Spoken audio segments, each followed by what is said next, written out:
예, 사도행전 22장 시작하겠습니다. 이 장은 사도 바울이 예루살렘에서 군중 앞에서 자신의 신앙과 사명을 변호하는 장면입니다. 네. 1절에서 5절까지 한번 읽어주시겠습니까? 그가 히브리 말로 말함을 듣고 더욱 조용한지라. 이어 이르되 나는 유대인으로 길리기아 다소에서 났고 이 성에서 자라 가말리의 문화에서 우리 조상들의 율법을 엄한 교훈을 받았고 오늘 너희 모든 사람처럼 하나님께서 대하여 열심히 있는 자라. 내가 이 돌을 박해하여 사람을 죽이기까지 하고 남녀를 결박하여 옥에 넣어놓으니 이에 대제사장과 모든 장로들이 내 정의이다. 또 내가 그들에게 다메섹 형제들에게 가는 공문을 받아 가지고 거기 있는 자들을 결박하여 예루살렘으로 끌어다가 형벌을 받게 하려고 가더니. 아멘. 아멘. 이제 붙들렸습니다. 유대인 군중 앞에서 자신을 변호하고 있습니다. 그는 자신이 히브리로 말하기 시작하여 군중이 더욱 조용해졌습니다. 그전에는 히브리 말고 무슨 말을 썼을까요? 헬라. 헬라어를 요쪽에는 헬라어를 썼겠죠. 유대인들을 통해서는. 자, 자신의 출생과 배경을 설명합니다. 내가 왜 이렇게 여러분을 붙들려 가지고 이렇게 하는지 자기의 배경을 이야기하는 겁니다. 바울은 다소 출신의 유대인입니다. 다소 출신의 유대인, 가마리엘의 문화에 철저하게 율법 교육을 받았음을 언급합니다. 최고의 학문을 배운 거죠. 유대의 전통 학문을 배웠다는 겁니다. 그래서 족보가 없지 않다. 너가 말하는 유대인의 정통을 나는 안다. 그는 하나님께 대한 열정으로 교회를 박해했던 자였습니다. 여기서 바울은 자신이 단순히 이방인들을 위한 전도자가 아니라 유대 전통에 가장 철저하게 준수했던 자임을 강조하는 거죠. 그래서 그런데 이러한 자신이 내가 이렇습니다라고 이제 자세하게 변호하는 겁니다.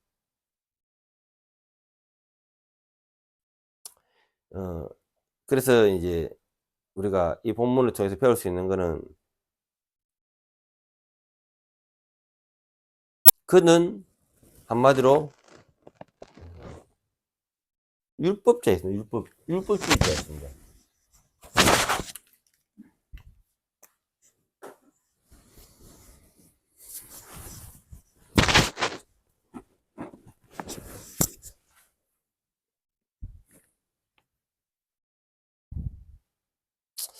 율법주의자다. 우리는 복음주의자거든요. 율법주의자들은 행위를 이야기하는 겁니다. 행위로서는 구원을 이룰 수 있을까요? 없습니다. 그런 이 사람을 왜 하나님께서는 불렀을까요? 특별한 게 이 순간까지 이 바울이 뭐 자랑할 게 있습니까?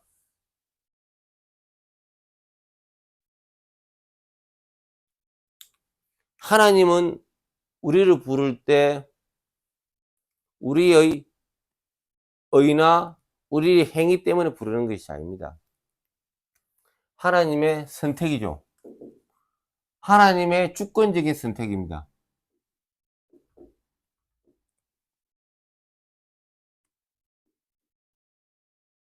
조건이 없다는, 무조건. 조건이 없는 겁니다. 무엇을 잘해서가 아니고요. 원래 바울은 이단자 중에서 완전히 왕 이단자였습니다. 오히려 예수 믿는 자를 핍박하는 자였습니다. 무식하게도 때려치기는 금사였습니다.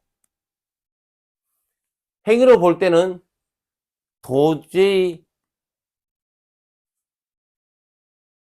이해가 안 됐습니다. 오히려 예수 믿는 자들은 그 이단자가 예수를 믿는다고 다 놀래 자빠지고 그 간첩이 아닐까 오해의 여지가 있었습니다. 그러나 주님은 그를 꼬꾸라뜨리고 예수님의 그 말씀을 깨닫게 하시죠. 한마디로 이러한 선택은 자기 힘으로 된 게 아닙니다. 하나님의 주권 가운데 하나님의 힘으로. 오늘날 우리도 하나님 부르셨지만은 우리 자랑할 수 있는 의로 하나님 부르셨을까요? 자신을 한번 생각해 보세요. 나의 어려운 행위로 하나님 부르셨을까요? 곰곰이 생각하면요, 하나님께서 나를 사랑하셨기 때문에 부르셨구나. 이걸 깨닫게 됩니다. 자, 6절에서 16절까지 한번 말씀을 또 보도록 하겠습니다. 가는 중 다메섹에 가까이 갔을 때 정오쯤 되어 헤븐이 하늘로부터 큰 빛이 나를 둘러 비치매 내가 땅에 엎드려져 들으니 소리가 있어 이르되 사울아 사울아 네가 왜 나를 박해하느냐 하시거늘 내가 대답하여 주님 누구시니까 하니 이르시되 나는 내가 박해하는 다메섹 예수라 하시더라. 나와 함께 있는 사람들이 빛을 보면서 나에게 말씀하시고 이에 소리를 듣지 못하더라. 네가 이르되 주님 무엇을 하리이까 주께서 이르시되 일어나 다메섹으로 들어가라. 네가 해야 할 모든 것을 거기서 누가 이루리라 하시오니 나는 그 빛의 광채를 말미암아 볼 수 없게 되었으므로 나와 함께 있는 사람들의 손에 끌려 다메섹에 들어갔노라. 율법에 따라 경건한 사람으로 거기 사는 모든 유대인들에게 칭찬을 듣는 아나니아라 하는 이가 내게 와 곁에 서서 말하되 형제 사울아 다시 보라 하거늘 즉시 그를 쳐다보니라. 그가 또 이르되 우리 조상들의 하나님 너를 택하여 너로 하여금 자기 뜻을 알게 하시며 그 의인을 보게 하시고 그 입에서 나오는 음성을 듣게 하셨으니 내가 그를 위하여 모든 사람 앞에서 내가 보고 들을 것에 증인이 되이다. 이제는 왜 주저하냐 일어나 주의 이름을 불러 세례를 받고 너의 죄를 씻으라 하시더라. 아멘. 아멘. 하나님이 우리 바울을 부릅니다. 그것도 기가 막히는 장면에서 부릅니다. 지금 말을 타고 야수 믿는 사람들을 때리잡아야 되겠다는 머릿속에 각인이 되어 있습니다. 그리고 어느 지에 가면은 야수 믿는 사람이 떼거리 있다는 그 소문을 듣고 말을 타고 달려가는 겁니다. 그때 갑자기 하늘에서 뭔가 강력한 빛으로 인해서 사울이었습니다. 처음에는 이 사울이 눈이 한마디로 맹이 된 겁니다. 앞을 보지 못했어요. 그때 예수님이 이야기를 합니다. 사울아 사울아 네가 왜 나를 핍박하느냐. 이 사건을 통하여 이 사울은 멘붕에 들어갔습니다. 내가 핍박하던 그 야수가 왜 나한테 이런 질문을 하고 왜 내가 이런 칼잡이가 되었을까? 멘붕이 왔어요. 그리고 앞을 제대로 못 보니까 장립이 돼 있는 상황이 되니까 사람이 이 행동에 제약이 많았습니다. 우리가 잠시 눈을 감아 보세요.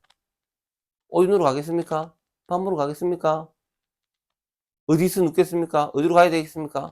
아무런 지금 갑자기 눈이 안 보이면요, 멘붕이 일어납니다. 그런 가운데 다메섹에서 아나니아를 만나서 또 이 눈의 비늘이 벗겨지는 겁니다. 그러면서 그는 아라비아 반도에서 3년간 하나님과의 대화, 그리스도의 계시를 받게 되는 겁니다. 자, 이렇게 그는 무조건적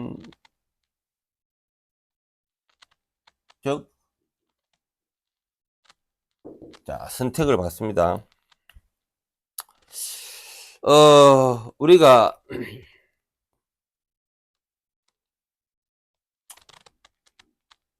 이 무조건적인 선택이라는 것은 인간의 자유의지가 발동했을까요? 하나님의 일방적인 은혜가 발동했을까요? 질문.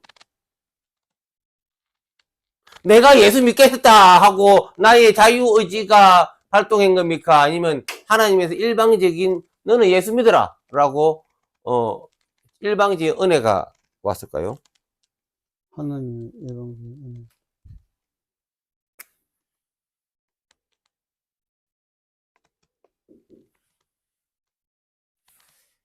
인간의 자유의지라는 것은요, 이거를 인간의 자유의지에 대한 신학적인 표명이 있습니다. 우리는 계획주의에서는 인간의 일반적인 은혜라고 이야기하는 겁니다. 내가 선택하고 안 하고가 인간의 자유의지입니다. 우리 계획에서는 내가 하고 안 하고가 아닙니다.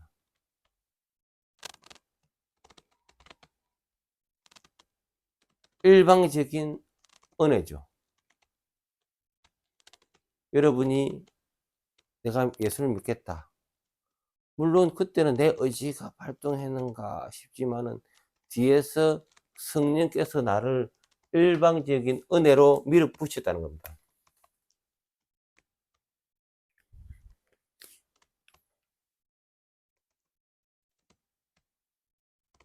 많은 신학자들이 이에 대한 주장을 많이 하고 있습니다. 인간의 자유의지. 그러나 우리가 자유의지로 믿는 것이 아닙니다. 하나님의 은혜로 우리는 믿는 겁니다. 그리하여 바울이 받았던 부르심은 단순한 개인의 핵심이 아닙니다. 물론 개인이 핵심이 되었겠죠. 하나님은 믿는 자를 데리고 쓰는 겁니다. 그를 통하여 역사의 도구에 집어넣습니다.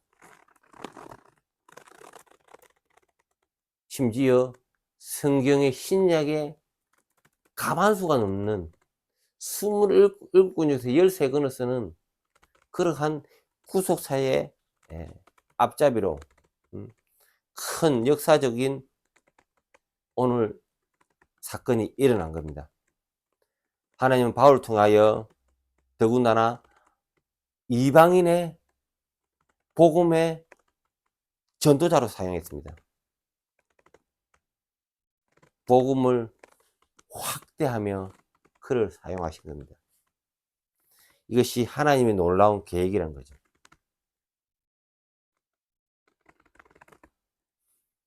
그 전까지 바울은 이방에, 즉 율법에 관한 학문만 똘똘 뭉쳤던 자입니다. 그러나 하나님의 구원 계획에, 그 놀라운 구원 계획에 이 이단자 중에 대장 이단자를 데리고 쓰는 겁니다. 하나님의 일방적인 은혜로. 그 당시까지만 해도 악한 자였습니다. 스데반이 죽을 때 옆에서 아무런, 그러면 그렇지, 죽이라 죽이라 그랬던 자입니다. 예수 믿는 것을 아주 싫어했습니다. 핍박했습니다. 저놈들은 죽여야 돼, 이렇게 생각했던 자입니다. 그런데 하나님은 놀랍게도 그를 완전히 꼬꾸라지게 만들었어요. 성경에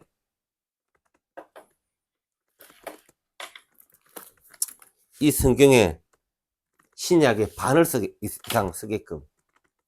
왜?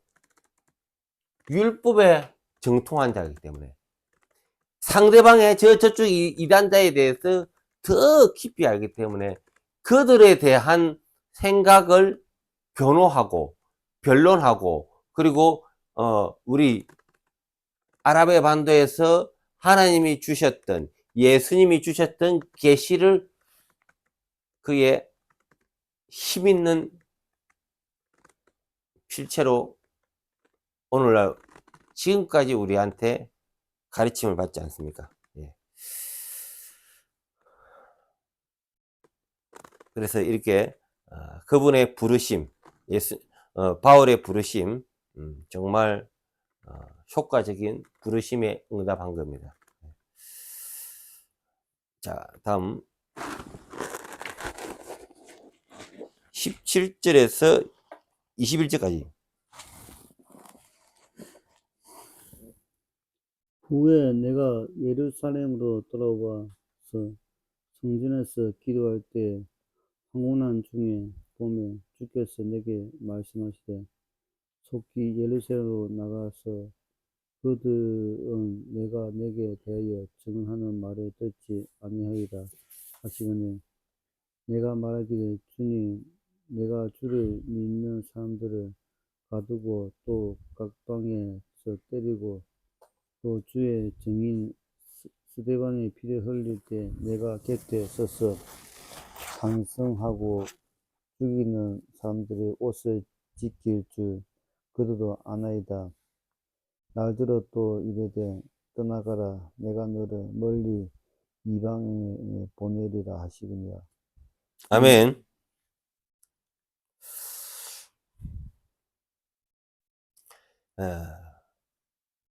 이방인의 선교, 복음의 세계적 확장.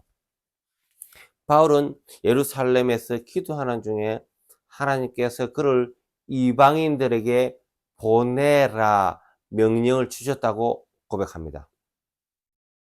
유대인들은 자신을 받아들이지 않을 것을 알았지만은 하나님은 그를 이방인들에게 복음을 전하라고 명령하셨습니다. 이때부터 바울은 이방인들에게 복음을 전파하는 사명을 받게 된 거죠.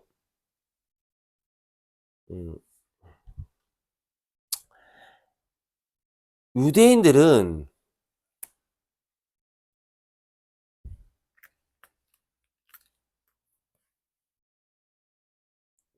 유대인들의 사상이 뭐냐면은 선민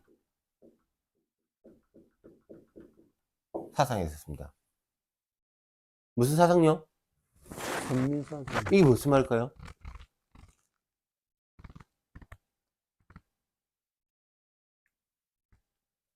하나님이 선택한 민족이다. 어떤 민족이?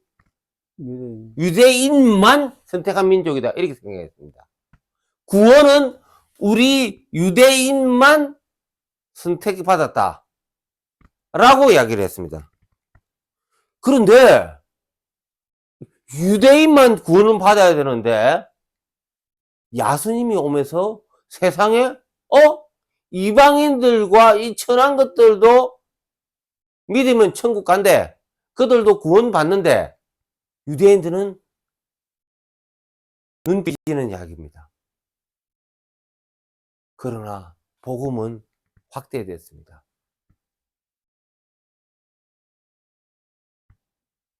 복음은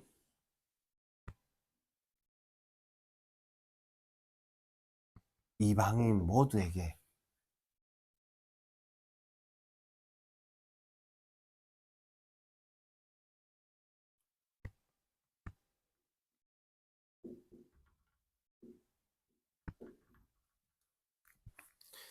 이는 말은 뭐냐면 보편적.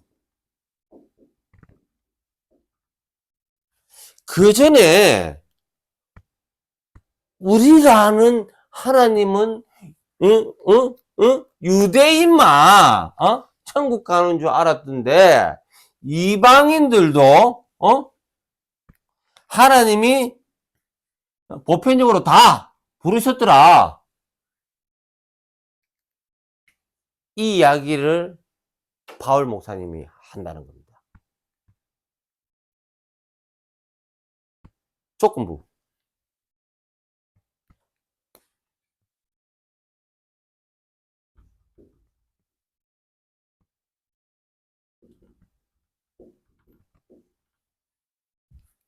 그럼 이방인 다 불렀나? 예수를 믿는 제한적인 사람이 한해서 이방인들을 부르셨다고 얘기합니다. 이거 그 당시에 충격적인 사실이었습니다. 그래서 우리가 대한민국이라는 나라에 또 우리는 이거 거제에 있는데 나까지 믿게 하셨구나. 얼마나 감사한 복음인지 몰라요. 자, 그렇다면은 저 북한의 지하 골짜기에 있는 어느 누구든 그의 입술에서 예수를 시인하며 자기 죄를 속죄함을 믿으며 그분들도 구원의 부르심에 합당한 은혜가 임하겠죠. 와, 이 사실을 그 당시에 참으로 쇼킹했던 겁니다. 왜? 유대인들은 우리만 하나님이 이뻐한다. 우리만 하나님이 사랑하셨다. 정말 구약을 보면 그렇습니다. 그런데 끊임없이 사고치고 또 어르고 또 사고치고 어르고 그렇게 복음이 구약까지 이어졌던 겁니다. 그러나 예수님이 오시고 나서 그때까지만 해도 이방인에 대해서도 구원에 대한 부분이 사실 명확하지 않았습니다. 그러나 예루살렘 공회를 통하여 이방인들도 구원을 얻을 수 있다. 이것이 공회에서 확정하고 법으로 선포하고 그렇게 인정이 되었던 겁니다. 그러하여 이 바울 목사님은 내가 이방인의 믿음을 전하는데 앞잡이를 했구만. 그러하여 이방인의 사도가 된 겁니다. 그래서 이방인의 선교에 목숨 걸었던 거죠. 참으로 감사합니다. 그러하여 우리까지 믿음이 오늘날 이르게 되었던 겁니다. 얼마나 감사한지 모릅니다. 22절에서 29절까지 22절에서 끝까지 30절까지 읽어주세요. 이 말하는 것까지 그들이 듣다가 소리질러 이르되 이러한 자는 세상에서 없애버리자 살려둘 자가 아니라 하여 뜯으며 옷을 벗겨 던지고 티끌을 공중에 날리니 천부장이 바울을 영예로 끌려가라 명하고 그들이 무슨 일로 그에게 대하여 뜯으며지 알고자 하여 채찍질하여 신문하라 한데 가죽줄로 바울을 매니 바울이 곁에서 있는 백부장들을 이르되 너희가 로마 시민권 자를 제도 정하지 아니하고 채찍질할 수 있느냐 하니 백부장이 듣고 가서 천부장에게 전하여 이르되 어찌하여 하느냐 이는 로마 시민이다 하니 천부장이 와서 바울에게 말하되 네가 로마 시민이냐 내게 말하라 이르되 그래하랴. 천부장이 대답하되 나는 돈을 많이 들여 이 시민권을 얻어노라. 바울이 이르되 나는 남에서부터라 하니 신문하려는 사람들이 곧 그에게 몰려가고 천부장도 그 로마 시민권인 줄 알고 또 그 결박하는 그 때문에 두려워하니라. 바울 이튿날 천부장은 유대인들이 무슨 일로 그를 고발하는지 진상하고자 하여 그 결박을 풀고 명하여 제사장들과 온 공회를 모으고 바울을 데리고 내려가서 그들 앞에 세우니라. 아멘. 아멘. 바울이 이방인들에게 복음을 전한다는 이야기를 들은 유대인 군중은 격분하여 그를 죽이려 했습니다. 그러나 바울은 자신이 나는 로마 시민권자입니다. 오늘날 말한다면 나는 미국 시민권자입니다. 그러니까 깜짝 놀라는 거예요. 왜? 천박하게 보이던 바울이가 로마 시민권자라? 그래서 천부장이 그랬어요. 나는 이 시민권을 달라고 돈을 얼마나 썼는데 니는 어찌 그 시민권자라 말이 맞노? 나는 태어날 때부터 시민권자였어 얘. 이러면서 한마디로 우리가 대한민국에서 미국 시민권자가 삐딱한 행동한다 해서 매질을 못 하잖아요. 왜? 미국이라는 강대국이 그를 변호하기 때문에 함부로 손을 못 대는 겁니다. 그리하여 이 바울은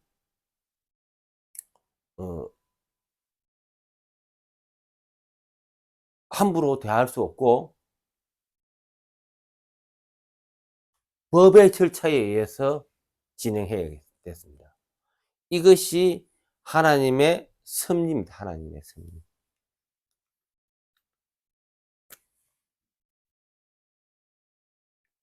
왜? 지금 이 예루살렘에서 로마까지 가야 되거든요. 왜? 로마에 자기가 어떠한 신분이 되었으라도 나는 주를 위해서 종이 되겠다.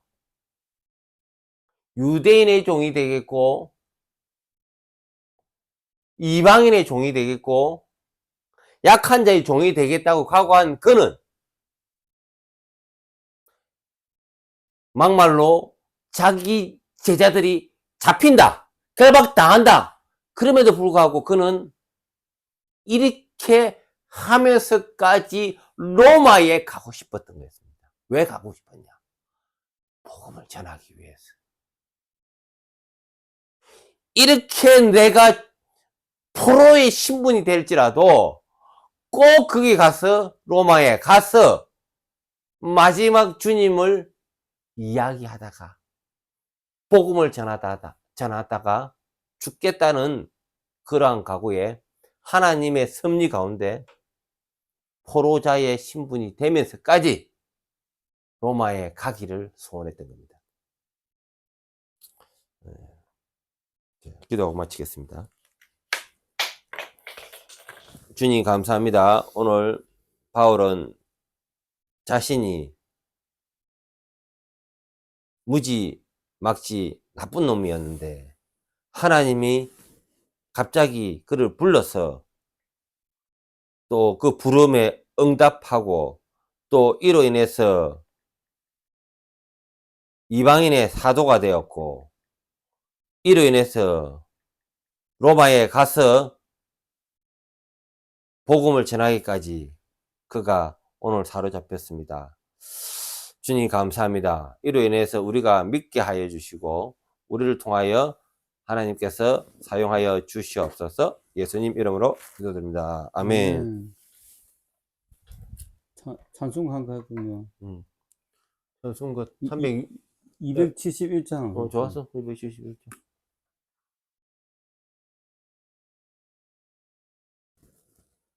찬송가 271장.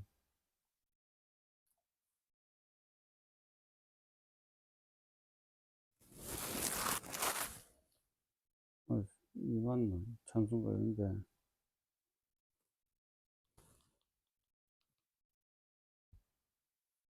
찬송가 511장.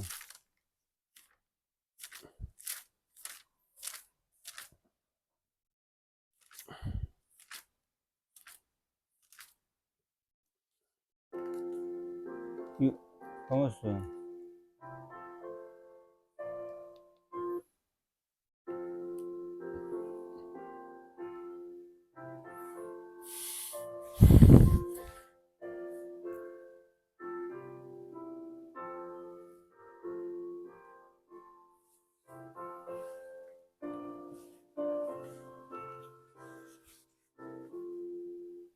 예수 말씀하시기를 누구가 오리라.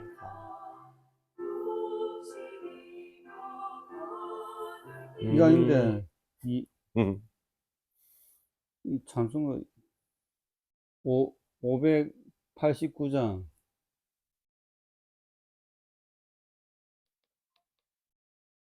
Okay, let's go. 네.